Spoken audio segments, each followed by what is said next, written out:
name up in lights. He just wants to be heard, whether it's the beat or the mic. He feels so unlike everybody else, alone, in spite of the fact that some people still think that they know him. But fuck him, he knows the code. It's not about the salary, it's all about reality and making some noise, making a story, making sure his click stays up. That means when he puts it down, Tox picking it up. Who the hell is he anyway? He never really talks much, never concerned with status, but still even him starstruck. Humble through opportunities, given despite the fact that many misjudge him cause he makes a living from writing raps. Put it together himself, now the picture connects. Never asking for someone's help or to get some respect. He's only focused on what he wrote. His will is beyond reach, and now it all unfolds, the skill of an artist. This is 20% skill, 80% fear, be 100% clear, cause Ryu was ill. Who would've thought he'd be the one that set the West in flames? And I heard him wreck it with the Crystal Method, name of the game. Came back, dropped Megadeth, took him to church. I like Bleach, man. Ryu had the stupidest verse, this dude is the truth. Now everybody giving them guest spots and stocks through the roof. I heard he fucking with that stock.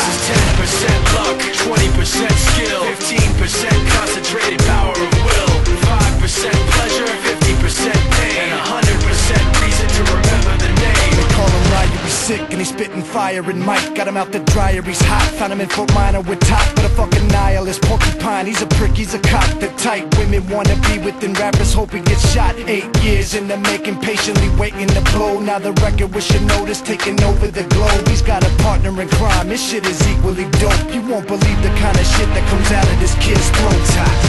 He's not your everyday on the block. He knows how to work with what he's got, making his way to the top. He often gets a comment on his name. People keep asking him, was it given that birth or does it stand for an acronym? No, he's living proof.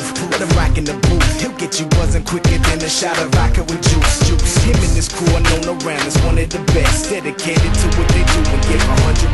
Forget Mike, nobody really knows how or why he works so hard. It seems like he's never got time, because he writes every note and he writes every line. And I've seen him at work when that light goes on in his mind. It's like a design is written in his head every time, before he even touches a key or speaks in a rhyme. And those motherfuckers he runs with, the kids that he signed, ridiculous, without even trying. How do they do it? This is